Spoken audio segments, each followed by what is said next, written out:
The show you're listening to is called The Ron Van Dam Show because calling it the Mr. Sassy Pants Hour of Truth and Beauty just didn't test well with audiences, which is probably for the best. This is This is The Ron Van Dam Show on New England Broadcasting. Good morning, good afternoon, good evening, good night. It's the Ron Van Dam Show. Thank you. Please be seated. Hold on tight. Things can get a bit weird, if you like that sort of thing. Oh, please sit down. Thank you for the standing ovation. I really appreciate it, but you're embarrassing the hell out of me. Please sit down.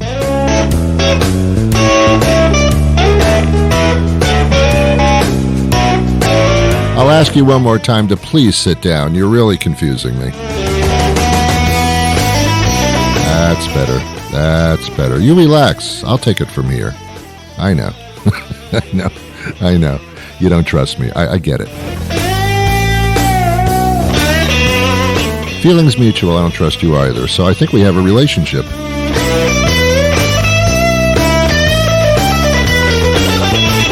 I struggle to find things in common with other human beings. It's a struggle sometimes, because there isn't much.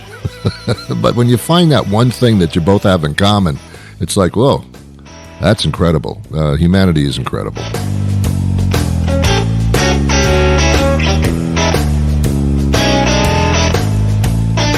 Yeah, as they say, we're all on the same boat. Unfortunately, it's a Titanic, but at least we're on the same boat.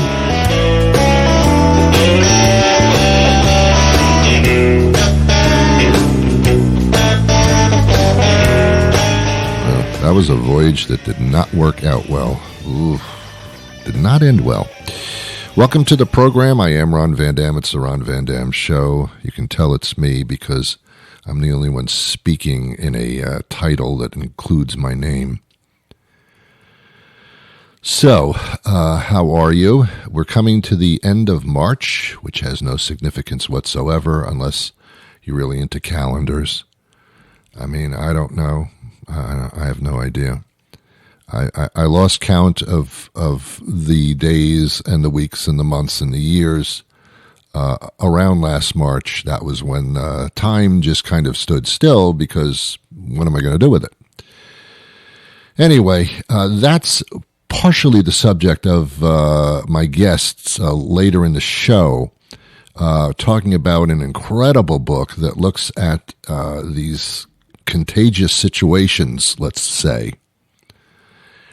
Stuff you didn't know about them, a history. This is not the first pandemic. What were the others? What happened? Where did they come from? Where are we going? I mean, what's the deal? This is an incredible book, and it's going to be freaking interesting. That's coming up in the second half of the program today, so please stay where you are. If I could nail your arms to the chair, I would. Religiously, that's probably a bad symbol. I just mean hang around for a little bit longer is all I'm trying to say. I went shopping yesterday because literally there's nothing else to do. And I know people have gone back to work to some extent. I get it, but so I'm driving around and I see this building, and it's a restaurant, and the restaurant is called Buffalo Wild Wings. And I stopped the car for a second. Well, I had to. There was a stop sign there. But I stopped and I looked at the building. Buffalo Wild Wings.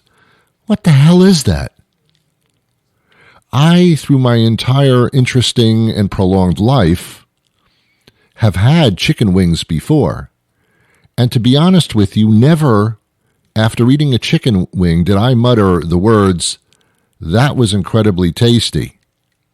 I never did. Chicken wings are about the only part of the chicken that is usually sold that has absolutely no meat on it. What the hell are you doing? What is it that to the point where an entire restaurant chain would be created because apparently there's enough of a clamoring for pieces of chicken that basically have no meat on them? I don't get it. Buffalo Wild Wings, and why the wings from Buffalo, New York? maybe I'm misunderstanding the reason for the word buffalo. I'm not sure about that one. But people love their wings, and I don't get it. I don't understand it. There's nothing to love. It's a tiny little. It's a piece of no bigger than your finger, and there's a tiny little strip of meat that hugs the bone, a sliver of meat, and that's basically all there is on this item. And what you do is you take this thing because it has no meat on it, and you finagle your tongue in your mouth around the bones in order to get the meat out. It's like eating a lobster. Yeah, you work at it. You need machinery. You need the pliers. I mean, you got to wear a bib with a picture of the thing you're eating on the bib. I mean, it's a whole process. There are tools involved, power tools, and you open up the lobster eventually. Your knuckles are bleeding from the hard shell of the lobster, and there's a tiny little piece of lobster meat inside, and you go, "Oh, this is fantastic." It's not fantastic. It's ridiculous. But at least lobster meat has a specific taste where, okay, I went for the gold, and this is golden. A piece of a slither of chicken? What? What are you talking about? I guess the only attraction to the chicken wing is what you dip it into. Americans are funny, aren't we? We're funny people. It's not the food itself, it's what we dip the food into. 30 different sauces that you can dip this meatless wing into. It's like the International House of Pancakes. Here's a pancake, big deal. Hey, wait a minute, we've got 30 different syrups, including boysenberry, which no one has ever heard of. What do you take boys and you squeeze them? I mean, squeezing my boys is not something that sounds very delicious to me. Buffalo Wild Wing, a very successful chain, wonderful food, I assume. I've not been in it. But I don't understand the attraction to a chicken wing. I don't get it. It's also one of the more expensive parts of the chicken that you can buy in a supermarket. It's like $3.99, $4.99, $5.99 a pound for pieces of chicken that basically have no meat on them whatsoever. I think we're a society that just likes to suck on things. I don't get it. It's what sets me apart from the rest of the human beings. and yeah, don't get me wrong, I've had chicken wings before. I formed the opinion after engaging in the activity. Anyway, that's a hell of a way to open a show, isn't it? Mm-hmm. Yes, I do have an interesting guest coming up, written a book, Contagion, and it's fascinating, man. In the meantime, how you doing? You doing all right? Everything good? Huh? Yeah. The way that people say to me, Ron, how do you keep your audience? I mean, the opening is interesting and fun, but then you talk, and how do you keep your audience? Well, about every 10 minutes when I do the show, I hold up a picture of a cute little puppy dog. Aww. It works every single time. Whenever things are going awry, and they always do, keep in your pocket a picture of a little puppy dog. It doesn't have to be yours. It doesn't matter. Actually, it's preferable that it's not. And just hold it up all of a sudden. Aww. You can't go wrong. We love dogs, don't we? Oh, we love dogs. We love dogs. Unless they're off the leash and one is charging at you, not so much then. But otherwise, beautiful. I'm going to say something that's rather controversial. So just, it's for theatrical purposes. I remember going to Toys R Us. It was about 15 years ago when those stores were still in existence. And I remember seeing a woman, and she was in the store with her child. Child was probably about 3 years old or something like that, and she had the child on a leash. On a leash! And my immediate thought was, someone should call the cops or some type of protective child services. The leash was around the child's wrist. And then I thought, well, maybe the child has some type of situation or condition where that's necessary. I don't know, and I shouldn't judge. But then my second reaction was, that's not a bad idea. People on a leash. We do it with dogs, and yet we still love them. We treat them with respect and love, but we put them on a leash. Maybe some people deserve that too. I think we all know people that should be leashed. Yeah. And it doesn't have to be around their neck. It can be around their wrist. or maybe outside in the backyard on one of those tether lines. You know, I don't know. Maybe I'm going too far. All right, never mind. It was just an idea. It looked attractive. It was just an idea. And oddly enough, when I saw that woman with the little child on the leash, I said to myself, you know, I feel safe. That child's not going to attack me. I liked it. I think as a result, all the Toys R Us did close down. I think it was because of that. I don't understand. I don't know. Hey, come on. You want a wild adventure? Go shopping at Walmart. Oh, that's an adventure. Do you know why? There's people in that place. They're shoppers. And they're wearing pajama pants and sneakers. And the odd thing is they sell clothes in that store, yet nobody seems to wear them. It's a very strange place. And there's so many of them too. There's a Walmart everywhere. It's like CVS. You can be in Hong Kong, at the Hong Kong CVS. I think there's a couple there. And once you walk into CVS, you don't basically know what part of the world you're in because they all look exactly the same. Exactly the same. Even the people are the same. It's odd how that happens. It's like Target. You're in any Target store, they're all the same. They're set up the same. They all wear those strange red uniforms. I think I've told you the story before. I used to purposely put on a red T-shirt and just walk into a Target store and just start walking around. And people would inevitably come walking up to me, shoppers, and say, "Excuse me, can you tell me where the lamps are and the bulbs?" "Oh yes, that'd be that section over there, aisle 5. They're free today, by the way. Just pick up a lamp and a couple of bulbs and be on your way. Yeah, help yourself." "Well, thank you, sir." You're welcome. Yeah, it was fun. Of course, the problem is you have to get out of the store before management sees all these people walking out with free lamps. "Who told you that these lamps were free?" It's a person in a red shirt. He had a beard, and I don't know. He's not here now. Oh, that was fun. It's fun. You sit outside in the car in the parking lot, and you watch the commotion at the front door. Oh, it's beautiful. Of course, I didn't do that. It's just a dream that I have.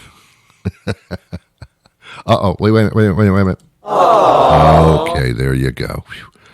I thought I lost a few people there. I had to get them back quickly. All right, kids, we're going to take a short commercial break, and when we come back, my guest is going to join us. Looking for someplace new and fun to take the family for breakfast? Then it's time to try Greg's House of Avocado Toast. Featuring all your breakfast favorites. White toast, wheat toast, rye toast, yes, even multigrain toast, and more, all topped with creamy avocado. Or mix it up a little with a toasted English muffin topped with avocado. Come in every Thursday for our chef's special creation, sourdough toast with avocado. If it's toast with avocado on top, you'll find it, and nothing else, at Greg's House of Avocado Toast. Dr. Richard Gunderman joins us now. He's author of Contagion, which is a fascinating book. One might say one of the most timely books one can read at this particular juncture. Thanks for being with us today. It's a pleasure to join you. Thanks. When did you decide to sit down and write this book? Well, the truth is, I had just finished a book on a great scientist, Marie Curie, and I got a call from the publisher saying, how would you like to do a book on the history of pandemic diseases? And, there was just inklings at that point that we might be on the cusp of what's turned out to be the COVID-19 pandemic. I'd been teaching that sort of thing for a number of years, and I said, sure. So as you point out, sadly, in some ways, the timing turned out to be pretty good. Yeah, very interesting. And the book contains a lot of information that, most of us were not around that long to know about previous pandemics and previous conditions that caused worldwide or national devastation. Yet there have been quite a few of them through history. Isn't that true? Boy, that's for sure. In fact, two of the most recent would be the 1918 influenza pandemic. It was thought to infected about 500 million, that's 500 million people worldwide, and resulted in at least 50 million deaths. Wow. And that's actually worse than it sounds, of course, because the population of the Earth was much lower then than it is today. And then, of course, in the 1980s, we realized we were in the midst of a second pandemic, HIV/AIDS, which to date has killed about 37 million people. So happily, at least for now, the number of deaths due to COVID-19 appears to be about 2.5 million worldwide. So at least in the sense of the number of deaths, this one hasn't been quite as bad yet. No, it's very interesting, and this is different. Well, the most recent that anybody would remember would be, of course, 1980s, but that was more of a targeted thing where most of us, at least psychologically, thought that, well, that's not going to affect me because I am not vulnerable to that kind of thing. So a little bit different in that sense as opposed to this one where anybody can get it. You breathe near somebody, you're done. Interesting, and I don't know if it's part of the book, but interesting enough, this one is quite amazing. The fact that the vaccine came so quickly and is starting to be distributed, that's unheard of, isn't it? Boy, you are absolutely right. It's good to remember that in 1918, with the onset of that, perhaps the worst pandemic the world has ever known, at least one that unfolded in the course of a few years, there was suspicion that there were organisms called viruses, but it wasn't until the 1930s that anyone actually saw a virus. A new kind of microscope called the electron microscope was invented, and all of a sudden we could see viruses. But of course, in 2019 and early 2020, we knew there were viruses. We knew this was a coronavirus. Yes. It was possible to sequence its genome, design a vaccine, test it, roll it out. Now, I think about 2.5 million Americans are getting vaccinated every day. Yes. Unprecedented. It is. It could have even been better had it been handled differently on a political level, but I guess we're not going to go there necessarily. But or let's go there. I mean, there have been some really right things that we've done, as you pointed out in your book, and there have been some things that were not done right. Boy, that's for sure. One we messed up on was, just a year ago in March of 2020, you had major public health authorities on national television saying, ordinary citizens don't need to wear masks. We don't have many masks. We should save those for the health professionals. And of course, in retrospect, we think masks are one of the best tools we have to prevent transmission. Yeah, it was a strange experience because depending on what state you lived in, and that was totally what we depended on, which state we lived in, either we had leadership or we had none whatsoever, where entire populations of people in this country were just getting the answer, I don't know, we don't know, we don't know. It was very different depending on where you lived here. Boy, I think that's right. And, sometimes that's one of the geniuses of the United States of America, that we have this federal system with 50 different states that, bear most of the responsibility for public health decision-making. But sometimes, if some states make a bad decision, it might make a lot of us wish that we had just one federal way of making decisions that all 50 states would follow. But, of course, the federal government has certainly made mistakes itself. So. Yes. Well, we remember about smoking. That's good for you, actually, and handing them out to soldiers. Not the smartest thing, but I guess at the time it was different. Anyway, what do you see, being an expert and having researched this? What do you see in the field of the future here? Will COVID be like your annual flu shot, depending on what strain we've got going? Boy, I think it could be. I'm not predicting that, but we already know, we have variants from South Africa, England, Brazil, even some variants named after U.S. cities. This virus does not reproduce perfectly, which means that as it reproduces, mutations appear, and some of those mutations turn out to be perhaps able to avoid the immune system's preparation from prior infections or vaccinations. So I think it's quite possible that in years to come, we may have mass immunizations against other variants of the coronavirus. Richard, I know what concerns you. I'll put it in a different way than you might say, but it is humanity, the intelligence thereof.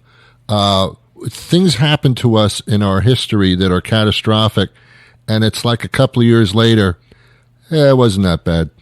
We just kind of shove it to the side, and then the next one comes along, and you figure we didn't learn a lesson from this. Is that where we are? Boy, I think you're absolutely right about that. A great American philosopher named George Santayana said, "Those who don't remember history are doomed to repeat it." Yeah. And, we saw this with the 1918 pandemic. As soon as it winds down, all of us want to put it behind us, forget about it, and get on with life. And I think one of the important lessons of this pandemic, and I hope the book I've done, is that we don't want to forget some of those lessons. We need to make sure that we bear them in mind and that we pass them on to our children and grandchildren. So the next time we face a bad, influenza or coronavirus pandemic, we have those lessons in mind and we're better prepared to answer the challenge. Yeah. You say in your book that viruses can be a good thing. How does that translate? Well, that's a strange notion. I think most of us think viruses, causes of disease, nothing else. But there's, in fact, great evidence that a type of virus, and this is just one example, by the way, a bacteriophage, which is really important in advancing our understanding of genetics. Viruses like that were very important in the course of evolution, basically because they could carry genes from one organism to another organism. And of course, we human beings and other species are made up of genes that probably had their origin in other species. So, I'm not going to say without viruses, we'd all still be blue-green algae, floating in the ocean. But certainly viruses have played an important role in advancing natural selection. Yeah. And as a bottom line, what should we be learning here? I mean, there have been a lot of, as you say, a lot of mistakes and a lot of good things. I think most of the good things came from private industry. That's a separate subject, but what should we be learning here? Well, I think one lesson is how a pandemic like this can make us all more isolated. And, a former U.S. Surgeon General, by the way, President Biden's nominee to become Surgeon General again, wrote a book about loneliness a year or two ago, in which he argued we were in the midst of an epidemic of loneliness, particularly among the elderly. Well, I think this pandemic has made that a lot worse. I don't think anybody would disagree with that. So one thing we can just do is just bear in mind our own relatives and neighbors. And, even when we're in isolation or quarantine, make sure we're reaching out to others to let them know we're thinking about them. Yeah, that would be nice. And it would probably look good in a nice motion picture, but real life isn't necessary. As a matter of fact, sometimes when there's hysteria and concern, there's hoarding of food, etc. I mean, we're survivalists for ourselves and our families first. So it becomes kind of tough. It's a difficult thing to do in a democracy where you're not rationed out. Yeah, it's really difficult in a pandemic, and sometimes it brings out the worst in us. We've seen some of that over this pandemic, but my own point of view on that is when the worst of us is being brought out, it's all the more important for everyone who can to let the best in them shine forth. That's one of our hopes for getting through it. Yeah, I think one of the scariest moments for me was last March when I went into the supermarket and the shelves were bare. There was no toilet paper. Toilet paper seemed to be the barometer for me, where this is serious. Something's going on here, and got to kick into another gear of concern here. And a lot of people started getting anxiety at that point. Absolutely. This pandemic, although, it's a viral respiratory disease, has clearly had very bad mental health consequences for a lot of Americans. Yeah, on the talk show here, we talk about people are admitting that they have anxiety that they never had before in their lives. They've never been through anything like that without a clear answer or path. And wow, that was that's a mental health situation of enormous proportions. Yeah, big time. Lives were disrupted. People lost their jobs. Some were plunged into poverty, and it was kind of by an unseen adversary. We've seen pictures of the coronavirus, but, we don't see it being transmitted from person to person. And I think that uncertainty and fear can rapidly raise our general level of anxiety. And yet, Doctor, the stock market never took a dive. It was, I don't understand. I just don't get it. It's quite remarkable. We probably need the help of an economist on that. But one of my own thoughts is, where else are people going to put their money right now? I suppose. Certainly not into savings accounts or government bonds. So, if those become more attractive, the stock market might move in a different direction. But I should confine myself to medicine. Shame on me. Well, we're glad that you did, and we're certainly glad that you wrote this book because it's fascinating, and it'll become even more fascinating as the days go on and we start to look back at what we went through as opposed to going what we went through. This book will be a Bible, and thank you so much. Where can we find it? Everywhere? I would say so. Certainly all the online booksellers have it. It's fascinating. If people wanted to follow you and get your views and opinions of things, can they do so? Absolutely. They could go to my website at the Indiana University School of Medicine. Great. Dr. Richard Gunderman, it's been a pleasure speaking to you and very informative, and thank you so much. Well, that'll do it for me today. You have yourselves a wonderful, wonderful day. Thank you so much to my guest and to you, and I'll be back again tomorrow with a brand new show. Until then, well, I wish you peace.